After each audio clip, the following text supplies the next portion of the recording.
నిన్ను రక్షించుటకును నిన్ను విడిపించుటకును నేను నీకు తోడయందును. ఇర్మియా 15వ అధ్యాయము 20వ వచనము. భూలోకములో రక్షణ విడుదల మానవునికి చాలా అవసరమైనది. రక్షణ నిరీక్షణ దేవుని వలన కలుగును. రక్షణ కలిగి ఉన్నచో నీకు నిత్య రాజ్యము లభించును. నేటి కాలములో ఎందరో విడుదల లేకుండా పాప బంధకముల చేత చీకటి బ్రతుకులో కొట్టుమిట్టాడుచు శాపగ్రస్తమైన స్థితిలో కృషించిపోతున్నారు.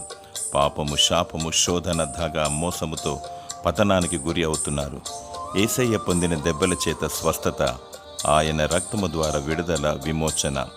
దేవుని ప్రార్థించు, వెలుగు నింపుమని కోరుము. దేవునికి అసాధ్యమైనది ఏదీ లేదు. దేవుడు నీకు రక్షణ, నిరీక్షణ మరియు విడుదలను దయచేసి తన వెలుగు చేత నింపి నిన్ను దీవించునుగాక. ఆమేన్.